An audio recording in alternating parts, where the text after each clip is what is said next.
Everybody, welcome to the stream. Welcome to the stream, fam. It's good to see everybody here. Yeah, you guys rocking it out today? Rocking it out in your bunkers? I hope so. We're gonna forget all about our troubles today. We're gonna watch some 3.9 Pillar Talk. Listen. News on the Star Citizen front has been very slow, and it's getting me down. So when I saw the Pillar Talk come out 2 days ago, I had to prep up for you guys. I want to watch it. I have not watched it yet. This is all brand new to me. So please no spoilers. Eagle telling me in the chat that there was base building in this episode, and it got me all like weirded out and hyped up. And I'm like, don't tell me spoilers. And then here I find out in chat the Eagle was lying. So now this seems to be a new tactic where my fans are throwing in fake news to try and get me, either triggered or hyped up. Eagle, shame on you. What's up? Hey, Speak, welcome, man. Glad you're listening from work. Thanks, everybody, for showing up here. Fox, it's great to see you. Boba, it's great to see you. By the way, streaming on Twitch as well. I streamed some Apex Legends yesterday. If you guys aren't aware of it, I am back on Twitch, kind of dipping a toe back in there. Sorry about that microphone. I didn't mean to hurt you. And so I will be back there. I kind of am not playing as much Star Citizen because, like you guys, I'm waiting for 3.9. I'm really on edge on 3.9, waiting for it. And I feel like I don't want to commit any more time to 3.8.2 until 3.9 comes out.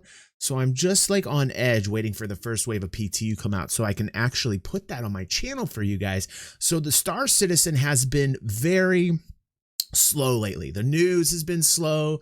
We've talked about a few things last week. We talked about space whales and other topics. But for the most part, the Star Citizen sphere, as it were, has been spinning very slowly. What's up, Viz? Welcome to the chat. Boba, how you doing, buddy? Anarchy Burger. Anarchy this week and I are going to talk about putting together maybe some new art for the channel. I haven't really got with them yet, but we're kind of going to update the channel and do some fun things. So you guys are going to see a lot of new things on the channel. But without further ado, let's watch this together and let's talk about what we're seeing in 3.9. Some people saying not really worth seeing. I know Invisible in the Discord, who does talk a lot, by the way. Let's all just say it. Invisible does talk a lot in our Discord.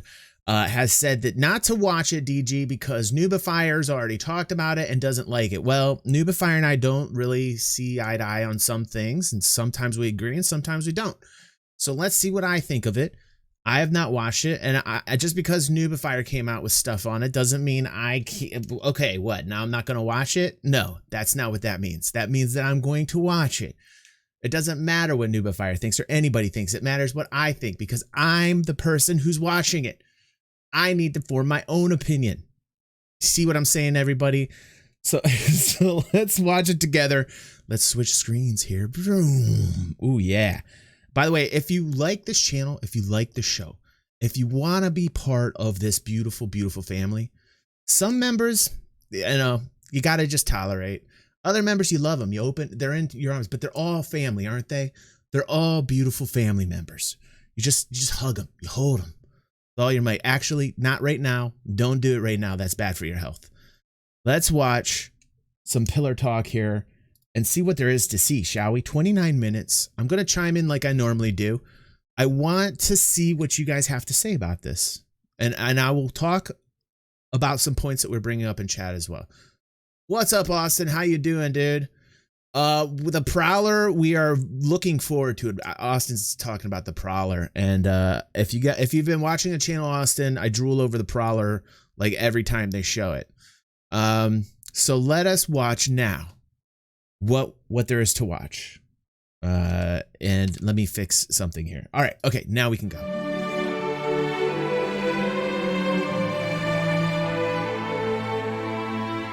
Gentlemen, welcome back to Pillar Talk. Wow, were we away for commercial break? Welcome back. Oh my God, so much Corona being exchanged on that table right now. No, just teasing. Teasing. No more Corona talk. Sponsored by Drake. This was obviously before the world changed, right? Was this before the world changed? I think it is. Let me just reminisce about those days when you get together with people in public. Ah, the good old days. right, over my shoulder here. So Pillar Talk, just a real quick recap for what, reminding people what these are. So during the week, we generally do Inside Star Citizen, Okay, Live. they got Eric and Those shows Sean. are a little bit more about the what and the how, whereas this show's supposed to be about the why. Generally before or during a release of an upcoming patch for Star Citizen. So we have 3.9. That's the one that we're all talking about. That's hot on our lips these days. So we've got a lot of content, as you guys probably know. I don't know if you knew that. All right, let's see it. Bring 3.9 to us. I have been eagerly awaiting. By the way, if you are eagerly awaiting 3.9 in the chat, please type 1. If you don't care, type 2. I want to see 1s and 2s in the chat. If you are really looking forward to 3.9 like I am, I'm doing it right now. I'm typing in a 1 because I have been waiting and waiting for 3.9 for what seems like ages. New missions, new Babbage and its 3 moons are coming, prisons, actor status system, Superior Prowler, and M50 updates, volatile cargo, and so much more. However, those features are... What more? Oh, well, we'll get there. We'll get there, Chris. Hold on. So, obviously, many of those features have been talked about a lot lately on some of our shows. So, we kind of want to talk about other features, 3.9 features, and other tech being put in on 3.9. So, I wanted to jump in first to Unified Friends List. I think it's Sean Tracy to kind of take us through that. So, why do a unified friends list? Well, you got to understand what unified friends list really means, because We need it easy. We need it simple. That's exactly what we need. Lots of ones in the chat, by the way. Lots of ones. Only 1, 2 in the chat. And Eagle. Invisible being difficult, putting a 3 in the chat. I expected that from you, Invisible. But lots of ones in the chat, myself included. We are looking forward towards 3.9. Let's talk about simplicity in design, and let's make our unified friends list super easy. Let's do it. because we had separate friends databases. There was a couple different ones basically that didn't necessarily talk to each other. So for example, on Spectrum, I might have added Paul as a friend on Spectrum. I wouldn't necessarily, never transition into I game. would right? never see that in the game. The same vice versa. If I added him in the game as a we call it platform friend. Who's the guy with I the wouldn't see gray him on hair? Spectrum. So With the that long was kind of gray the hair. first I thing didn't to see work his out, and name. that took some Who is that backend dude? services to make sure that this was all Let me know in talking to chat. each other and coming from the same place. Now on top of that, we wanted to make that all real time. So as somebody on Spectrum is adding you, we wanted to see that in the game immediately. Whether it's on your web platform, the Yes. game, it's all the same. You can see it. It's live, and we'll. All right, we knew continue most of this to information. Finish it off, which will All be right, great, good. Right. like And- the VoIP and the FOIP Exactly, communication yes. between the platform and in game, Exactly. as well as as a more rich presence. You Yep. kind of would know. Oh yeah, look, Sean's on Hurston. I can actually be in Spectrum. Exactly. Seeing No, Sean, exactly. and I can You see. can- you can see the he's status He's in the there, PU yeah. right now. He's in Stanton on Hurston. Right. So it's just stuff that honestly just needed to get worked out. And this is the inevitable starting mark for what is really a social management tool. Oh, thank you, so it's not Killian. full rich presence. And who is Paul Ryandell? What's Paul in charge of, by the way? Just interested in what Paul does. I don't think I've ever seen him before. Yet we can't tell you exactly where in the verse they are. I can say you're online and you're in the PU. And there was one thing as well that I really Head of the hope, German forward studios. Thank you, we Cypher. move into, and Thank it's you, something dude. that you had mentioned a long time ago. And I think it's the orgs really want this, but it's being able to within some sort of social panel, social control, be able to work on the military calls it radio etiquette. Where the commander can talk to the captain can talk to the pilot, pilot can talk to, but let the orgs sort of organize that stuff. So all those controls, whether that's org alliances and all these kind of things, that's where this will all go to. Sean seems to be leading the charge in a lot of the kind of teamwork oriented applications with Star Citizen right now. I think since he took Theaters of War on, I see Sean kind of stepping up and doing a lot of the more team oriented tasks and being in charge of that. I don't know yet if I'm happy or not about it. I know Sean's a go-getter and he really wants to have this game be a success, but there's a lot of talk between whether we think Theaters of War is a good or a bad thing for Star Citizen. I don't think it's bad unless it takes away from other goals like Squadron 42 goals, persistent universe goals, those types of things. It gives the players the ability, they had the ability, but an easier way to play together, which really should just be a no-brainer. That's right. Should just be that easy. I wish we could do it with our emails, but Yeah, of course. Yeah, we could. So that's so great. So the Unified Friends list obviously is quite a cool feature coming. Plus the foundation we've got here, but persistence. Paul we obviously did some stuff for 3.8.2, Yep. right? And so now what do we got for 3.9 and why? That's maybe a redundant question to ask what persistent does for us, but what is this? I mean, I guess you can Well, answer the I mean, question. we go to 3.9, the stuff that you've earned so far in 3.8.2. Exactly. Will stay keep- with you. Me personally, I think it's a big step in the right direction. We can lose some in-game persistence, but we can't really lose people like their earned UEC or their items they bought and the ship they Right. bought in-game, right? So, and hopefully we've cleaned up some of the initial glitches of it. I mean, of course, I think How many of you think that your account balance will not carry over into 3.9? I am one of those people. That's why I'm kind of holding off. I had a good talk about this with the Eradicator. We talked about this quite in depth on one of the podcast episodes we do here. we'll, if there's an exploit and someone's figured out a way to get a couple billion credits, we reserve the right to either individually edit those people's accounts, so we can just take the money or the items away from them, or apply a general cap. or just do a general cap, as Paul says, or even occasionally we may decide, well, we need to just reset the database and do a general white, which we're going to try not to do that if possible, but you never know, because we're constantly adding sort of new structures. So we've got our next the next stage on the persistence, which Paul can probably talk about, is sort of the iCache side of it, which is more more fidelity in the persistence. So what we have right now is saying, well, these are the items you have, and we're storing those in a way that can survive the patches, but we're not necessarily storing every item. We need the iCache, the foundational, that sort of micro persistence to do the physical inventory, and that's a big thing. And the other thing that opens up, which is sort of the next stage, which is sort of bigger things, but it would be now, because we can persist anything.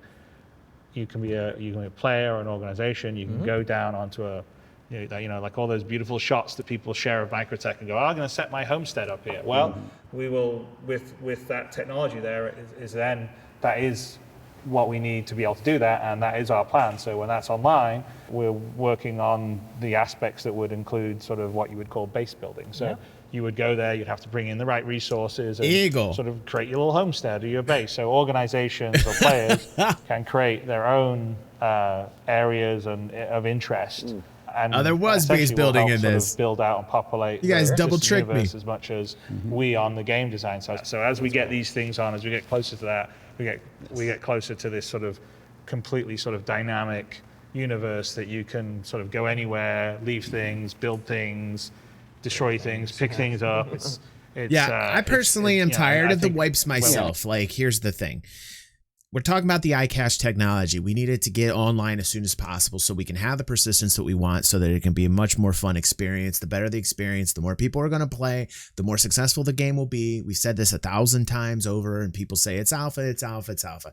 Yes, okay, it's alpha. We understand. You are correct. But when it comes to actually playing the game, we need the persistence to be there in order to have a better experience, and we'll see more players. We'll see more persistence. We'll see a rebirth of people coming into this game, enjoying the game, telling other friends about it, getting the word out there. That's what it's about. It's about the experience that you have when you're playing the game, the alpha. And so the more things like iCache come online, these technologies come online, the better. The thing I'm getting worried about is I'm just waiting and I'm waiting and I'm waiting for 3.9. 3.9 needs to come out pretty quickly. Capturing the people who have pretty much wandered to another game. That when people tell me all the time, that's not important, DG, that's not important. It kind of is. To have general population continue to come back to the same title, very important. You can ask any content creator. When they don't start creating content, they start going to other content creators. And good luck if you're ever going to see those people again, because it's entertainment. And entertainment is very fluid, and people can just go around to anything they want. So they have to consistently bring out these technologies to keep us rooted in the game, for the game to be a success, for the game to continue to bring in money, especially during these times. Get to that, it's going to be pretty amazing. Exactly, and iCache is obviously one piece of the puzzle, which is our internal high-speed database to store all that data, because obviously that's a lot of data, right? If every single also, like Eagle said, he's saying in the chat, bring resources to a planet to build bases. That to me was a big takeaway. Now this might be what we're talking about when we looked at the land grab a couple years back, and they started selling land, these homesteads through beacons that you can plant on a moon or a planet, and that is going to be huge gameplay. That will give us a reason to continue to log in, to have a base, an area for your organization, or multiple areas for your organization. How the mechanics will be implemented, we're not quite sure yet. But to hear that little blurb right there inside of that was pretty exciting. That was actually pretty exciting for me. Can be persisted and restored, but even iCache is just one Bronx. piece where server OCS is a big part of that too, right? So something needs to take the data and stream it in and stream it out and restore it properly. And there's a lot of tech under the hood developed right now, which obviously people won't see, like all the features you talk about, like they come eventually, but people won't see them in 3.9 just yet. But we built a lot of the foundation yet. Because like the server OCS on the server, for example, when we rolled that out in 3.8, which was a big win for us. I think people out there, they were like, oh, we expected to be like better performance or whatever, while in reality it is one giant building block to like get to this full persistent universe. Right now, without other tech, which is not there yet, you don't really see the benefits yet. But for us internally, it's a real big milestone to get to exactly that vision where we can store every single object and we can stream that area out and we push all the changes player did to that, like we push that up into the database, and then when someone else comes back to that area, we stream it all back and it comes back in the exact same state. If you have the iCache and Thank you so much, Killian, in the chat saying, positivity. Let's hear it for positivity. Bronx is responding to me in chat. He's saying, what are they going to play? No Man's Sky? God, no. Please, no, Bronx. you have the server streaming, which we have. Thank They you, work Kill, by together. the way. Thank you, bro. Those two are necessary for the 100%. server meshing. Oh yes, exactly. In the server meshing, because we can have tens, hundreds of servers all communicating with each other. We just need to be able to save out any arbitrary area with its full state, which means whatever items were there or not there or whatever, to some backend, so that when we come in, we can stream it back in. Whether we stream it on this server or this server or this server, the state is the same between all of us. And then you also should get much more of the performance impact. So yes, well, like Paul says, while you don't see the front end feature yet, getting these things in are actually quite exciting for us technically, because once they're in, that we know, Welcome to okay, the now that stream, enables this professional. next stage, and once we get these several stages in, then all of a sudden, all this great sort of dynamic, tactile, universe with state that can go there with many, many players all together in the same areas becomes possible. No, there's just so many layers of it. And we talked about it in the last Pillow Talk exactly, and it was all theoretical. But I did mention one other benefit during that last Pillow Talk that absolutely was in place, and Paul mentioned it, but the load times. The thing was just generally now default for a developer. It's about 7 gigs when it loads up. It's so light in comparison to the 45 that it was. Before Exactly. it was loading the entire universe. And now as a developer, you usually have one server and one client, and I'm the only client. And I see like a lot of benefit with that. Oh, like it's the crazy. server starts up immediately. Yes. That's So awesome. big benefits behind the scenes for Yeah, us. exactly. The quality of life, not just in the front end, which is this long-term thing, but all these benefits, even the developers. I think that's really cool to hear, Yes, right? That's something 100%. that you may not notice. So with 3.9, we're focusing now on quality of life. I'm not quite with this sure I release. like that above shot. I don't think we should do that above shot. I'm talking as a content creator here. It was fine without the people, but then you put the people in it, and I'm not so quite sure. I'm not so cool with that above shot right there. Yeah, and quality of life can mean a lot. Look of at things everybody's as far as the bald player is concerned. patches. So, from my standpoint, a big focus has been, and it's mandated from Chris and Aaron, which is the player experience, the quality of life of playing the game.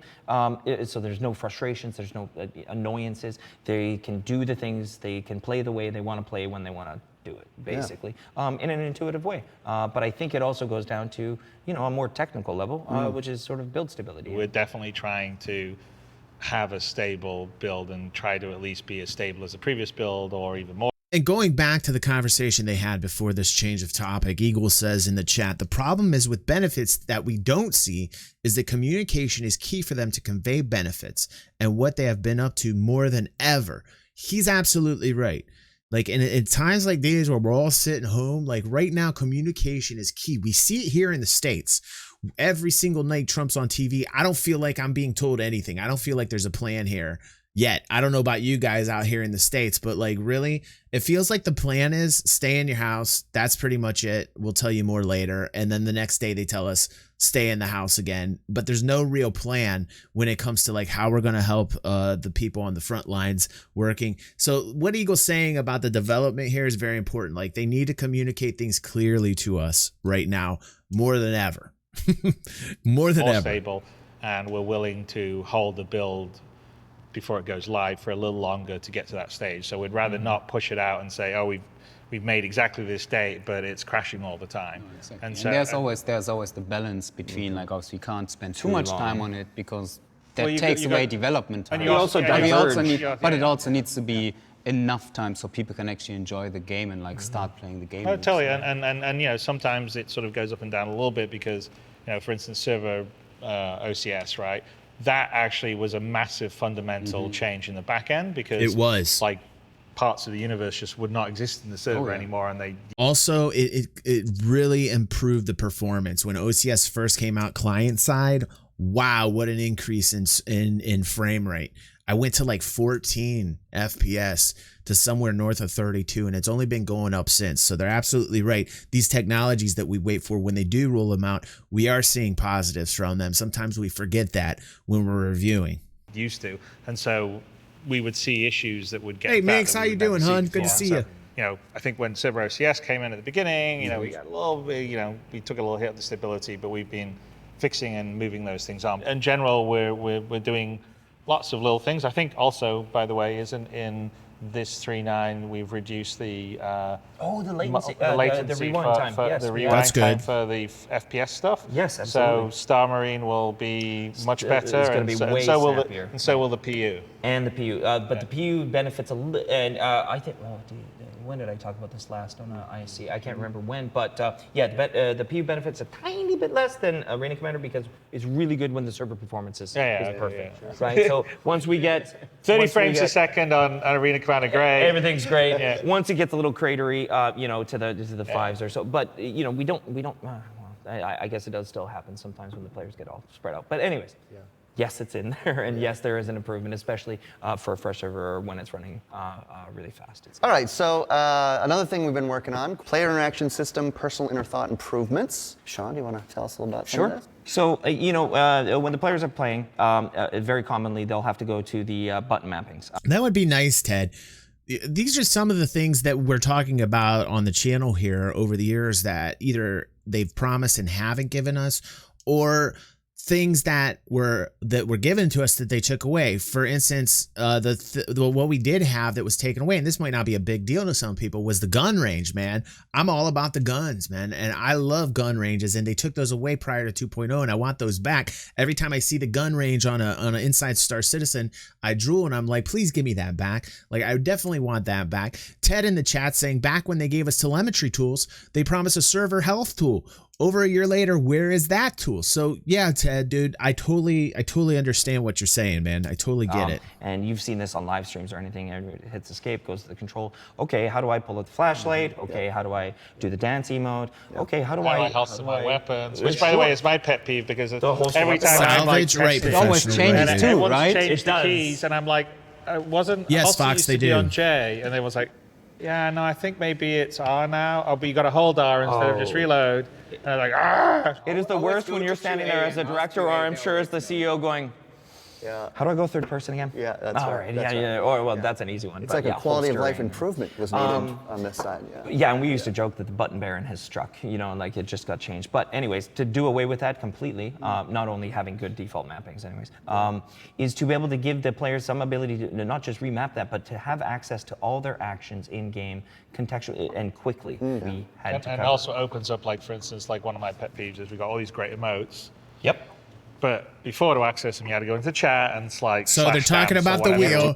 wheel. They're talking about the wheel. I am not a big fan of the wheel when it comes to the actions. I am a fan of the wheel if they break it down into an inventory type screen where you can categorize inventory both on your personal inventory and inventory that you can eventually store in whatever, like we're talking about bases right now. We are talking about bases on this episode. So like, for instance, you get a crate that's in front of you. You're able to open up the wheel on the crate, maybe move some things around, or perhaps on a screen where you're talking about multiple crates and you're in a warehousing unit and you can take the wheel and you can kind of categorize different types of items within the different crates or categorize the crates, these types of things. Then I'm digging the wheel. Then I'm okay with the wheel. But the wheel, as far as actions are concerned, I'm not too hip on. The wheel as far as emoticons and all the actions where they're doing the motions, stuff like that, great, cool. But the wheel in itself, very questionable right now to me.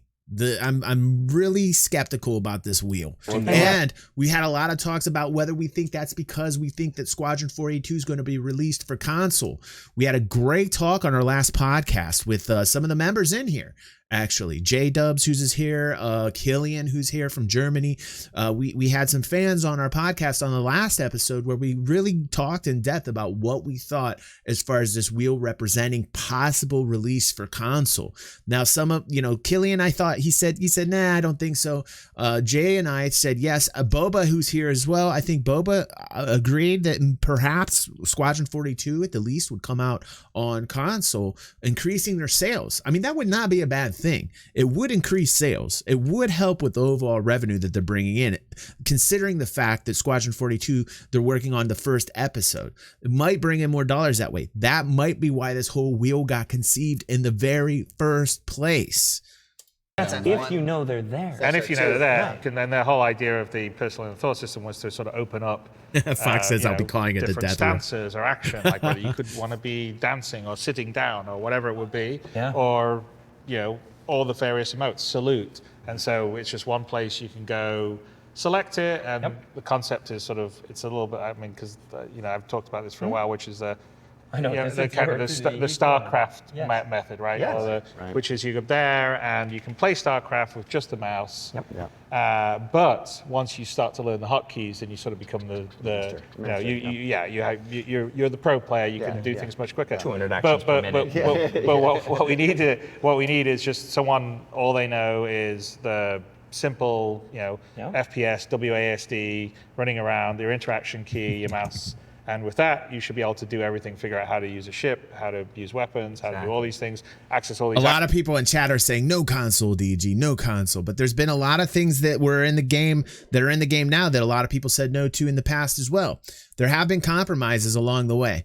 And that's something that, like, a lot of the fans need to realize. There was going to be no dynamic weather. Then there was dynamic weather. There was to be no... In fact, these were theory crafted back in 2015 on this channel. And we had talked about how they're going to separate things into different types of careers. And people said BS. And you can go check on the channel. And I put these videos back then, and people loved them initially. And then as time moved on, you got more different content creators that said, oh, this is BS. This is never going to happen. And how do you guys know? Because we were theory crafting it. Then, boom, these things come out, like survival. People said, oh no, there's no way that's never going to be in the game. That wasn't initially, that's not going to happen because that was never really spec'd, but I know Chris is talking about it a little bit, but it's not going to happen. Boom, it comes in. So these are things that have happened along the way that people really need to recognize. These things have happened. So there have been compromises. So I won't completely say no to consoles, because really when it comes down to it, at the end of the day, Chris needs money. Chris needs money for his game.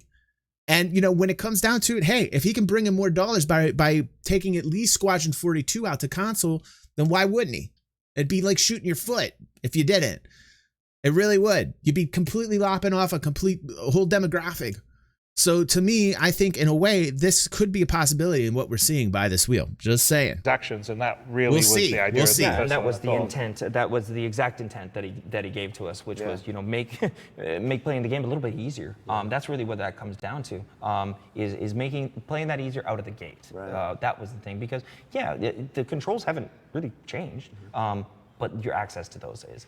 So now you don't have to go into our key mapping stuff, which actually isn't connected to our Illustrator. I did call Pyro, by the way. Big list and I accidentally called Nick's. Where your keys. By the way, I have called a lot about this game. Thank you, Cypher. Let everybody understand this so my ego can get even bigger. I have called many, many things with this game, including Pyro, but I will admit that I actually called Nyx before Pyro, and I made a mistake. I thought it was Nyx. It wasn't. It was Pyro, and then boom, everybody starts talking about it. But we forget where it came from. Not Cypher. God bless you, Cypher. Or where your button's going to be. Yeah.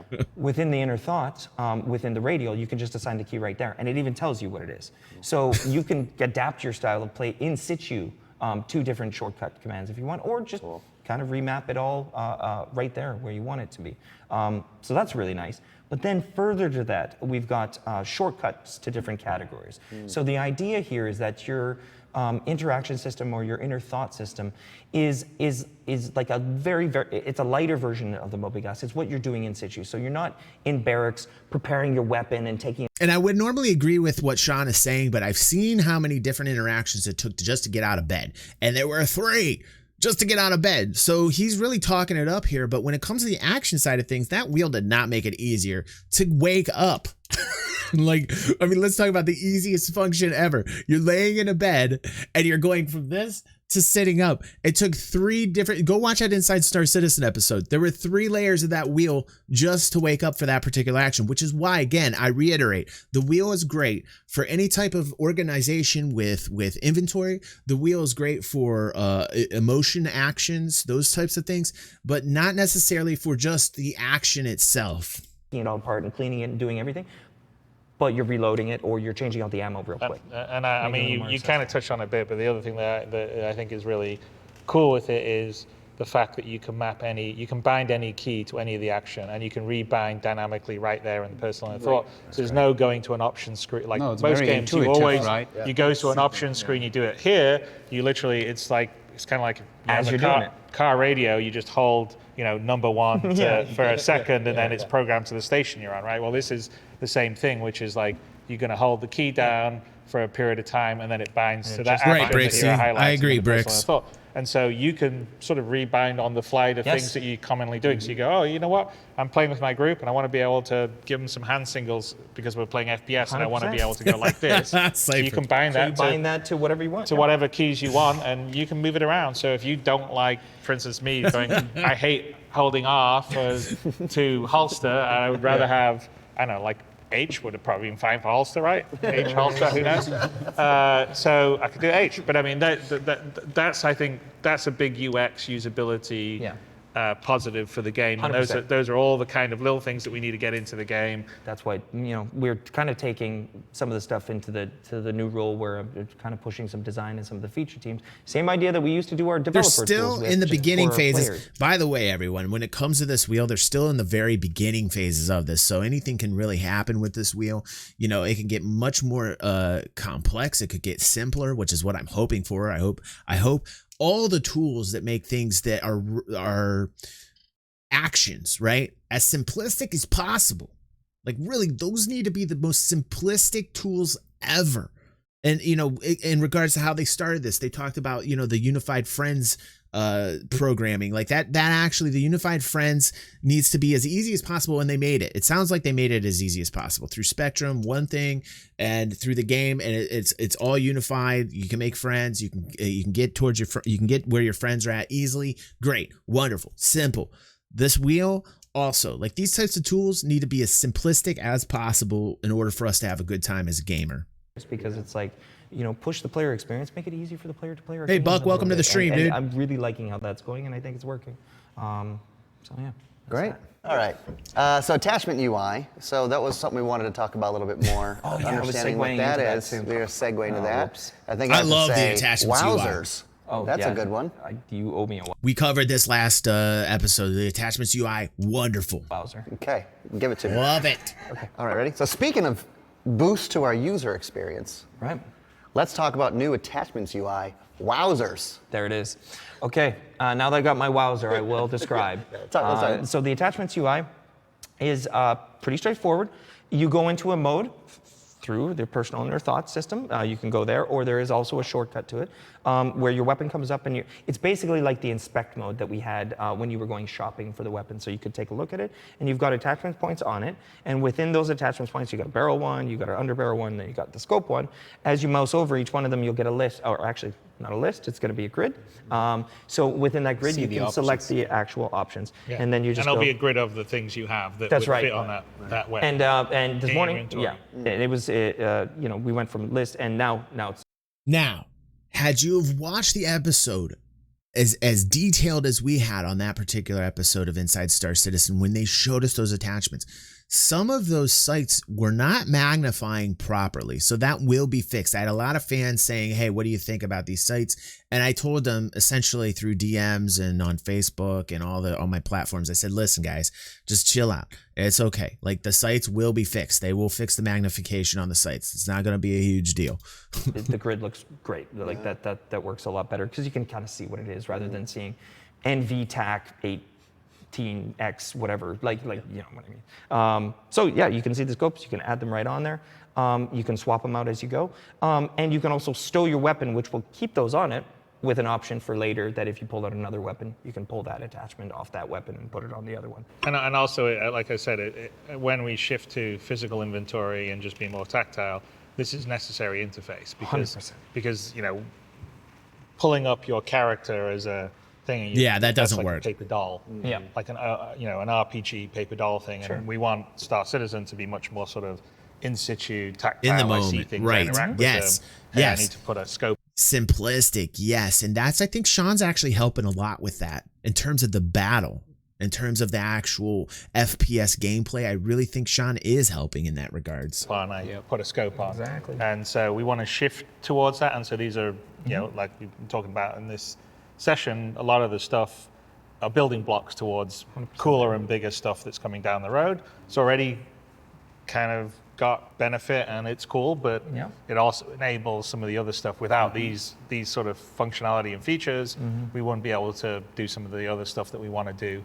That I think ultimately will give you a pretty cool experience. Absolutely, and it's a great point because all the features that we just talked about, like all three of these things, the unified friends, player interaction system, personal inner thought, as well as the attachments UI, it's all done through building blocks. We couldn't have done it without building blocks. And actually, there was one little thing that came out of the attach. So it's saying the building blocks is SIG's updated UI system, replacing Flash and scale form. It is used by designers and feature teams to more quickly and easily build and update in-game user interfaces. So we're going to see advances in the UI because of building blocks, which is nice. I'm hoping that by using building blocks, they actually simplify processes that in regards to actions, not make them more complicated. And that really is the catch-22 behind building blocks, is that when you're using building blocks, please use it to make everything simpler. It sounds like they've got it right in certain regards when it comes to the attachments, not so much with the wheel right now. Attachments. They'll work on it. When you're holding the weapon like this, it doesn't do it as much justice as it should. Like when you have inspect mode, it was cool enough, but really the pose of it, oh man, the guns are cool. The guns are cool. It's just, it gave me a new appreciation for the way the weapons look because you get so used to seeing them from the back. Right. Dude, I mean, the Philadelphia. Yeah, and also to understand the modularity of it, Is the right? To like modularity see, of it. they spent all the time to like break them up properly. Have you ever seen a gun up close? Get in third person and zoom in on your gun and look at how many pieces and parts some of your weapons are. Ridiculous. Like you can look down the barrel and see a bullet on your projectile weapons. This is how insane the detail is in Star Citizen.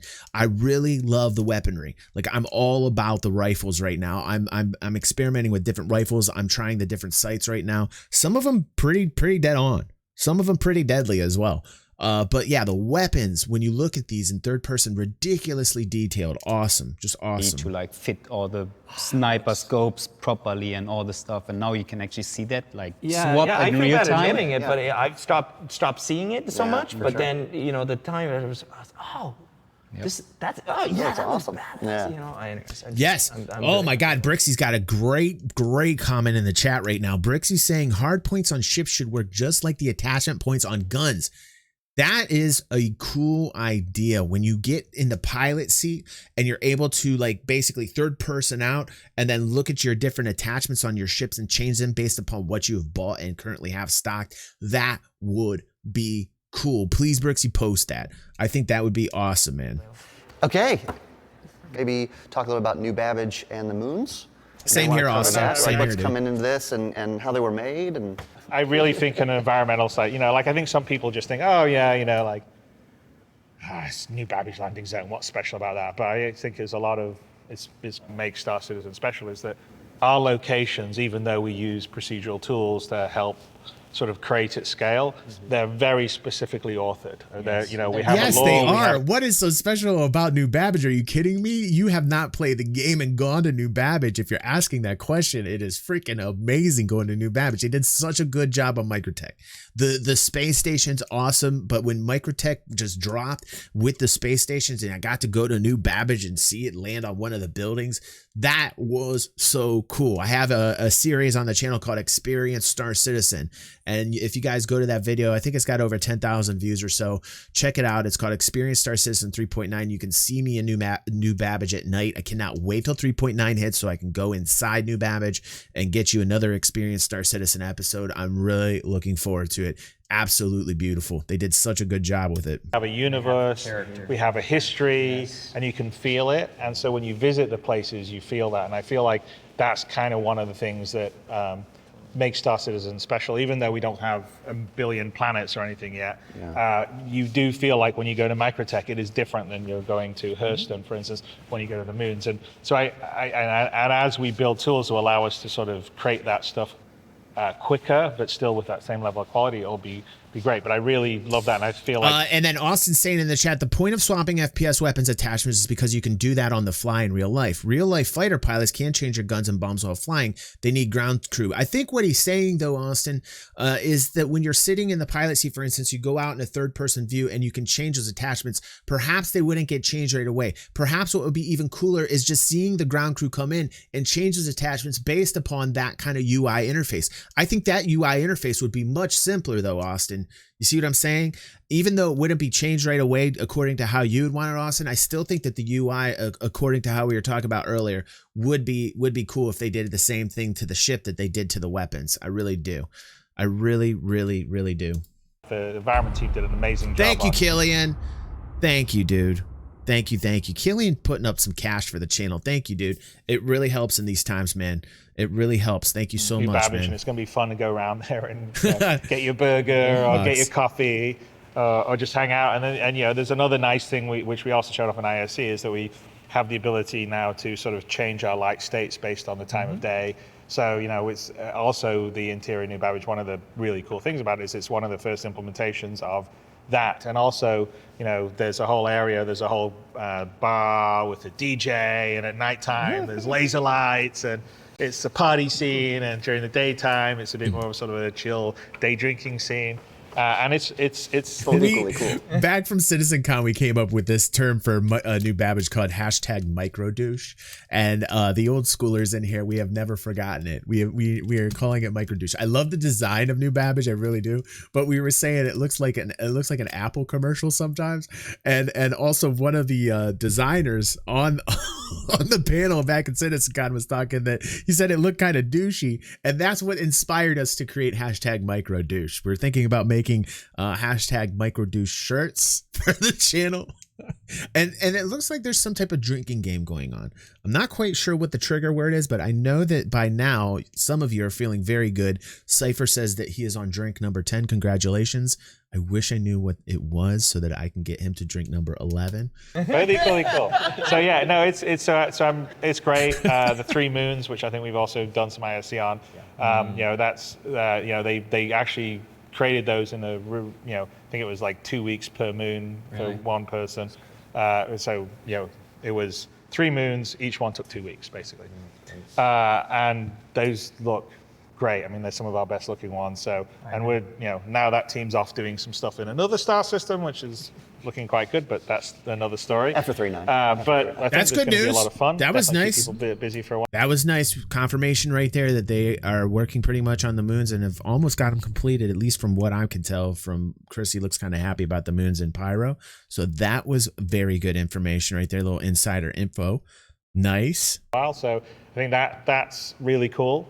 And then, I think the other big thing in 3.9, ding. You got it. Let's hear it. I almost sound like a wedding ring on his finger hitting there. That's the end. The other big thing in Invisible. 3.9 is the prisons, which I mentioned kind of at the top, which I think is a unique consequence when you have something like a law system. And so you now end up in a prison and you've got to do your time. And so there's a consequence to it. And we got some fun stuff, like you can potentially find a way to escape from the prison. You can also go down and sort of reduce your time spent by mining down in the caves there and basically getting what we call merits, pleasure. That will sort of reduce your time earned. It's kind of a fun instrument, and it's also it's a very beginning building block of fully fleshing out sort of the lore and law enforcement, which would include bounty hunting side. So we've got a lot more stuff planned for the prison stuff going beyond this V1 implementation we've got, where we'll have the ability to have prison fights and all sorts of kind of fun stuff. Who's down for the prison other fights, side, man? the bounty hunting side, we've got some stuff long term where we want you to be able to stay away from those showers, though. So it sounds to me like they're going to introduce the prison with very, very light law-based mechanics for bounty hunting. Might not even do it right now. I saw one of the lore stories being put out here about a week and a half ago talking about how they're banning some type of bounty hunting, which is why I think they're doing that to kind of put a storyline into the alpha so that when you're going in there and you can't do a lot of the bounty hunting that you want to, it's because of the story they put in there. So check that out. That is in our Discord. I think we have it through our RSI feed, our RSI feed. If you guys check that there, you should see that they have some type of rules regarding bounty hunting, because they're not going to be able to implement the law system in the bounty hunting from 3.9 get-go. So it's going to be very light from the beginning.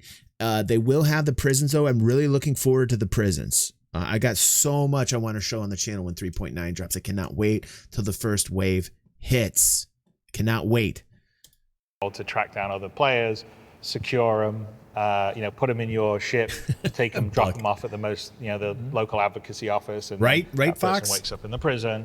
Bricks wants to see rats in the prison. Track them long term, and so we want you to sort of basically play that Mandalorian style. I mean, like if I watch The Mandalorian, which I'm not sure everyone in England gets to watch it Jay, yet, but right. Stephanie over here, it's great. But when you watch The Mandalorian, it feels very much like it's the sort of Star Citizen experience, which is, it helps they stole the cutlass, but whatever. They did steal it. They did steal the cutlass. I was just about to say that. The Mandalorian ship looks just like the cutlass. I think that's great, dude. I was just about to say that.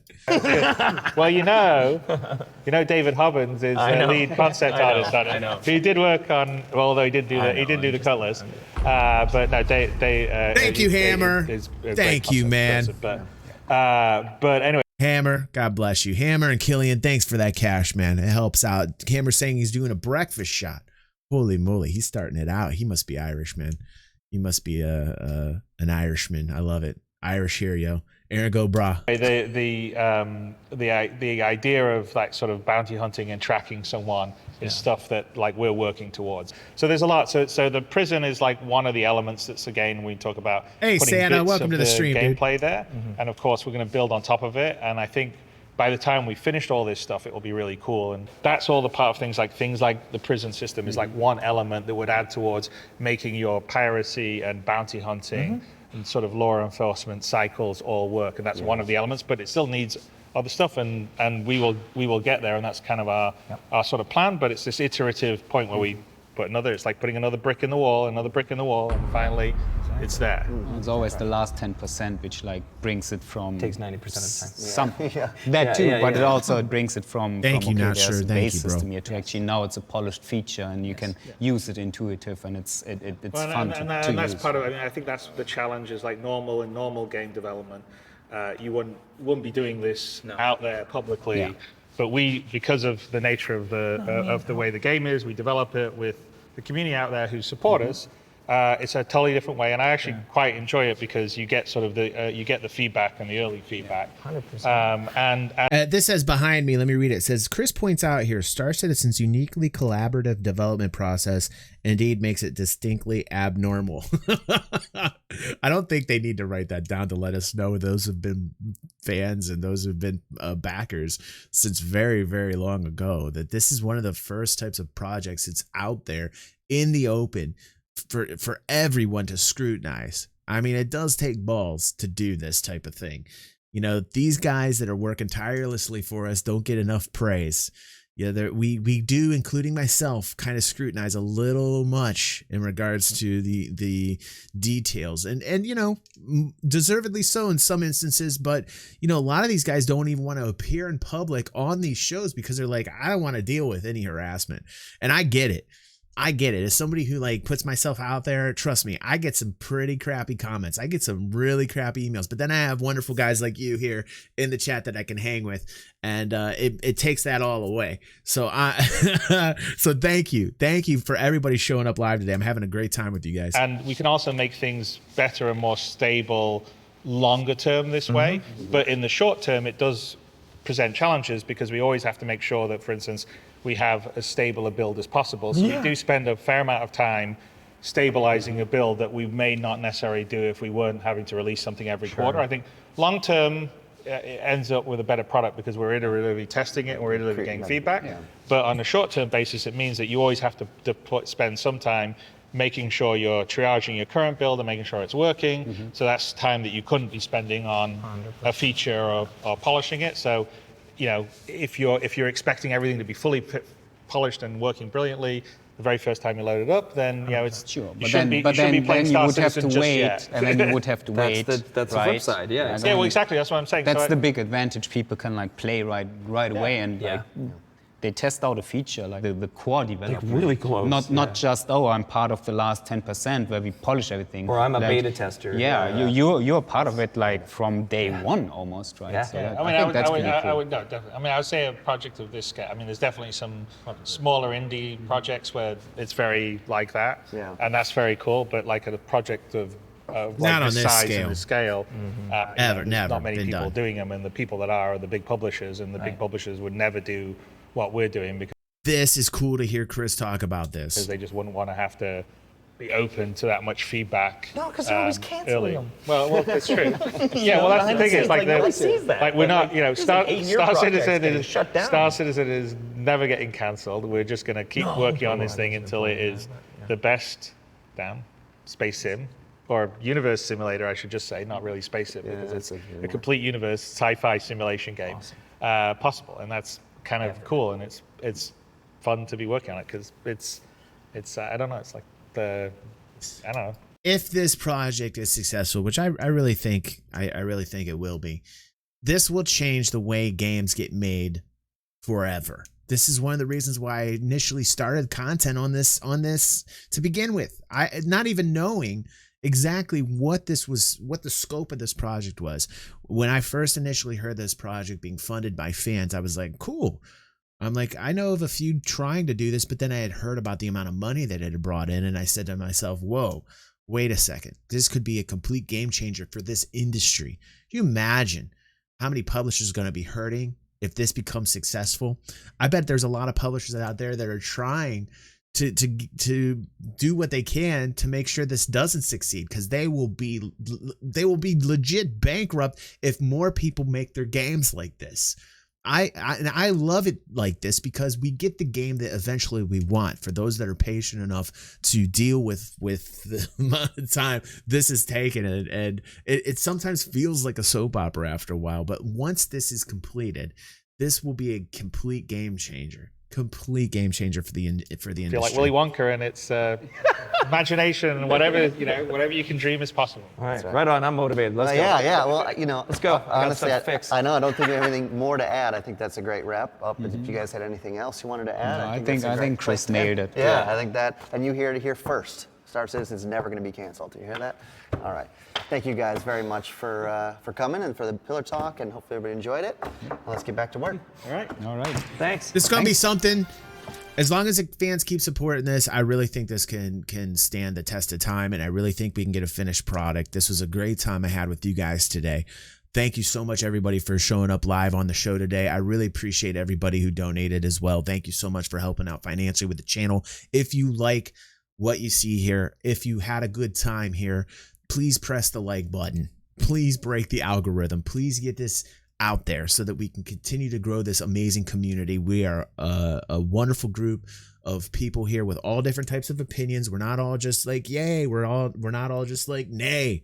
We actually are rational thinkers, And sometimes we're all for something, sometimes we're against it, sometimes we're like, we don't know. But we do it in a civil manner. We do it lovingly. This is a great family. I had a wonderful time. Thanks everybody for showing up here today, showing your support.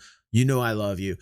More streams. Don't worry. You can catch me on Twitch sometimes, by the way, now. So check out the Twitch channel again. I've gotten unbanned since I talked about booby streamers and how terrible they are and what they're doing to Twitch and how it's really bad. Some of these girls doing jumping jacks with like bras on for $15 or, you know, they put these goals on there. Apparently you can't talk about that or you get banned on Twitch.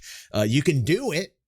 It's fine to do it, but you just can't talk about it apparently. So I'm going to continue to talk about that type of stuff. Nobody's going to censor me ever. So I do have some gameplay on the Twitch channel. Go ahead, check that out. I will be probably streaming much more gameplay. I did some Apex Legends yesterday. Once 3.9 lands, I'll put some Star Citizen gameplay on there as well. But thanks everybody. Awesome. Thank you. Had a wonderful time. I will see you guys on the next vid or stream. Thank you so much.